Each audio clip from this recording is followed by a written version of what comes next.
selamat datang ya untuk Bapak Ibu para pejabat, kemudian juga tamu undangan spesial yang juga sudah meluangkan waktu untuk bisa hadir di tengah-tengah kita pada siang hari ini. Terima kasih kami ucapkan kepada perwakilan dari Bupati Badung yang berkesempatan hadir pada siang hari ini, kemudian juga perwakilan Bupati Bangli, Bupati Gianyar, dan juga dari Bupati Karangasem perwakilan Bupati Buleleng, dan juga kepada Bapak Ibu para pejabat dinas terkait ya yang pada kesempatan ini sudah meluangkan waktu untuk bisa berkumpul bersama dengan kita di ruangan yang begitu indah ini. Terima kasih atas waktunya. Dan juga yang sudah jauh-jauh datang dari luar Bali berkumpul bersama dengan kita di ruangan ini, kami ucapkan selamat datang di Pulau Dewata Bali.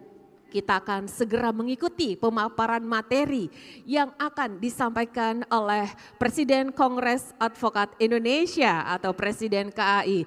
Dengan hormat kami mengundang untuk dapat tampil ke atas panggung Bapak Advokat Cucu Sanjaya Hernanto, SHMH, CLA, CIL, CLI, CRA. Kita berikan sambutan yang meriah untuk beliau. Kami persilakan.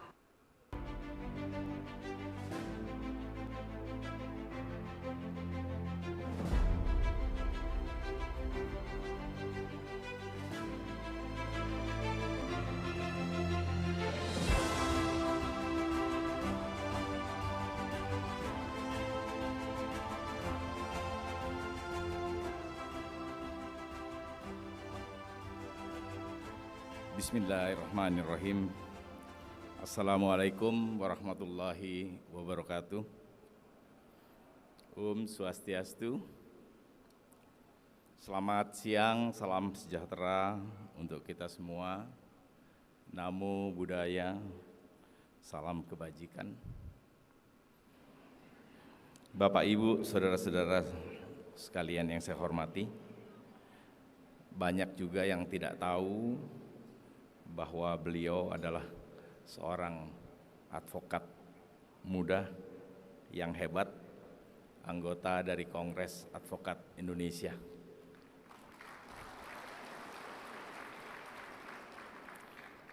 Karena beliau advokat, kalau ada apa-apa dengan bisnisnya, beliau bisa membela dirinya sendiri.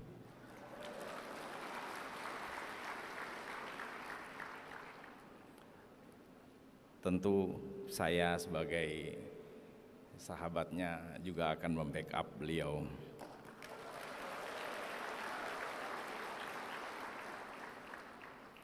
Yang saya hormati para pejabat pusat dan daerah baik sipil, militer, dan kepolisian, para speakers yang hadir, pembicara yang hadir pada hari ini,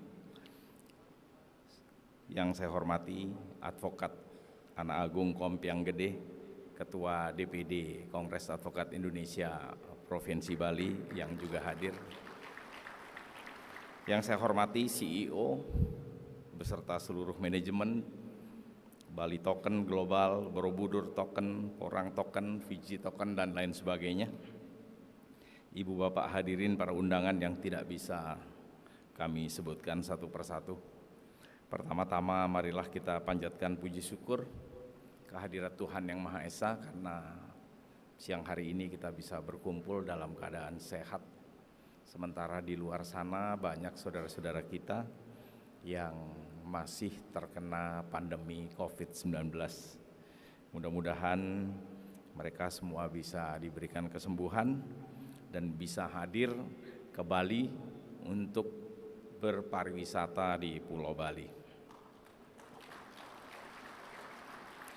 Sekaligus kita juga bersyukur karena dapat bertemu dalam kegiatan Bali Blockchain Conference 2022. Hari ini saya baru tersadar bahwa ternyata teknologi telah mengubah cara bisnis dari yang lama, konvensional, menuju bisnis yang baru, yaitu secara digital. Sehingga saudara-saudara jangan kaget bila di masa depan pom bensin, bengkel akan tutup karena semua orang beralih kendaraan menjadi kendaraan listrik. Kamera tidak laku karena di HP saudara-saudara spesifikasi kameranya sudah sama dengan kamera profesional.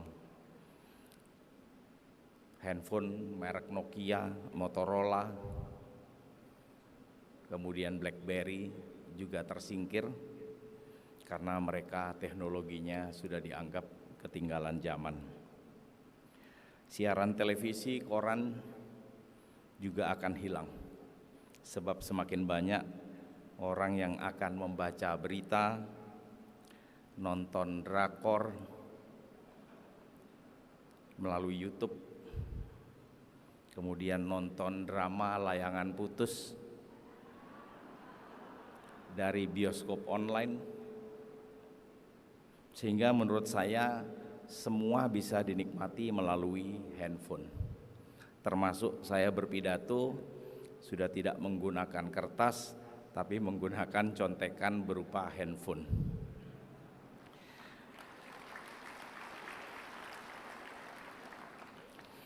Ibu bapak hadirin sekalian yang saya hormati, kantor bank dulu banyak, sekarang banyak yang menutup layanan. Karena apa?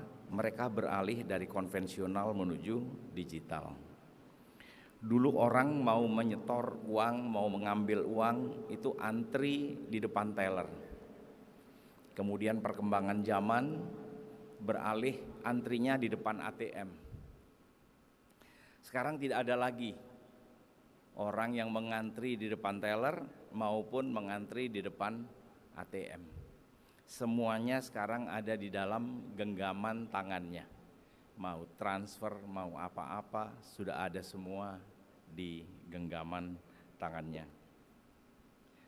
Kemudian ibu bapak hadirin sekalian yang saya hormati, saat ini juga berkembang tentang bisnis dengan basis teknologi blockchain berupa kripto, kemudian Bitcoin, kemudian Litecoin dan lain sebagainya.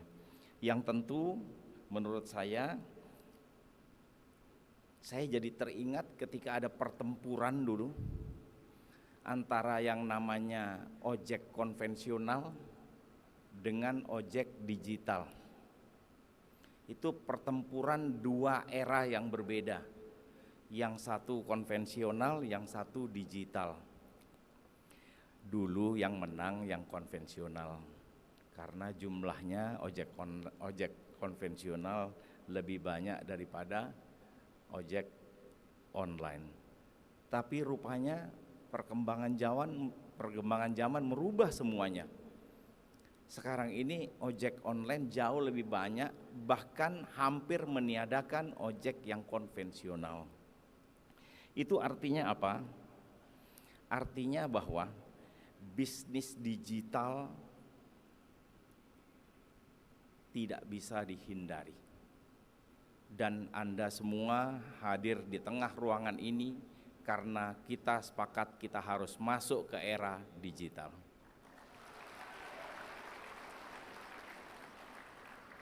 Yang tidak setuju dengan era digital bisa nunggu di luar sebelah, di ruangan sebelah. Ibu bapak hadirin sekalian yang saya hormati, dulu pemerintah menganggap bisnis ojek online itu adalah bisnis yang ilegal. Dulu. Kenapa? Karena pada saat itu belum ada regulasinya. Artinya bisnis ini berjalan, tapi regulasinya tidak ada.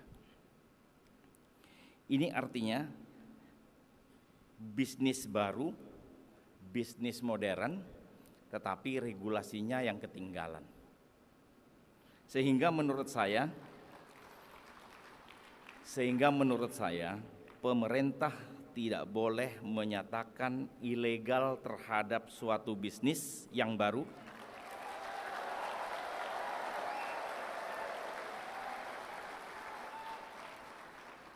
Pemerintah tidak boleh menilai sebuah bisnis baru ilegal padahal yang tidak ada regulasinya.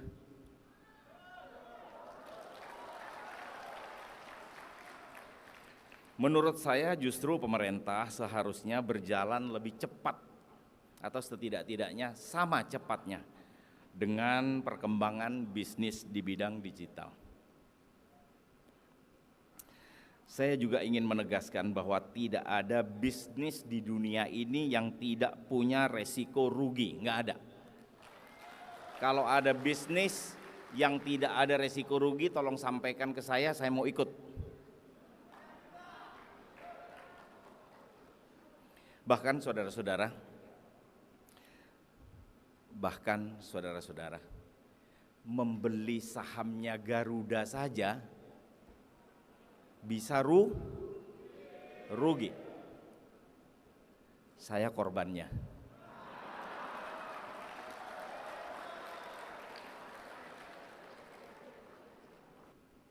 Ada pemegang saham Garuda yang lain di sini?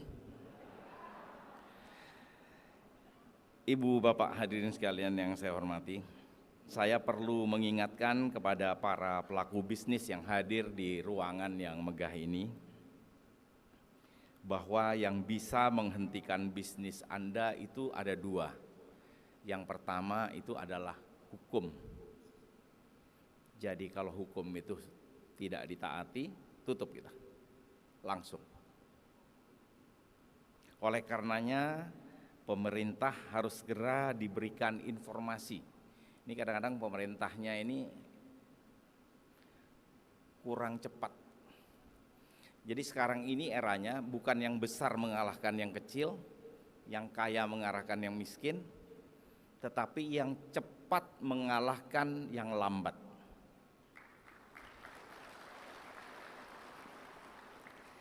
Bila regulasinya lambat, saya berharap segera pemerintah diberikan informasi dan masukan tentang bisnis ini. Karena bisa jadi mereka masih belum ngeh ini makanan apa.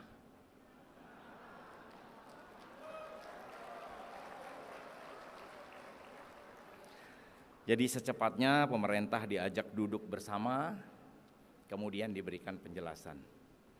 Dan itu hukum. Tentu yang lain-lain kalau ada kekurangan, saya siap membantu untuk membackup bisnis ini. Kemudian yang kedua, saudara-saudara, yang bisa menghentikan bisnis itu adalah teknologi. Jadi kalau eranya sekarang adalah era 5G, maka Anda tidak bisa berharap banyak dari bisnis yang 4G atau yang 2G dan 3G, tidak bisa. Teknologinya sudah ketinggalan. Jadi TV analog sudah ketinggalan, sekarang masuk digital. Jadi yang bisa menghentikan bisnis saudara, kalau saudara-saudara ketinggalan teknologi. Dan teknologi ini adalah teknologi yang terbaru yang harus kita ikuti.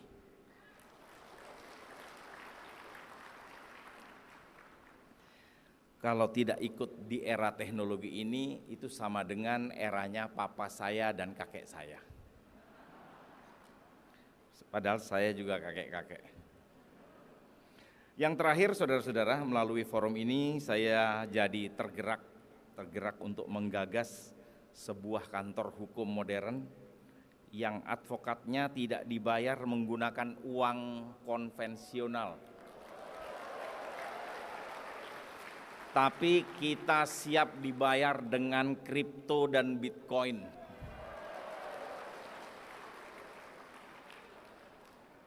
Saya menyebutnya dengan nama lawyer token.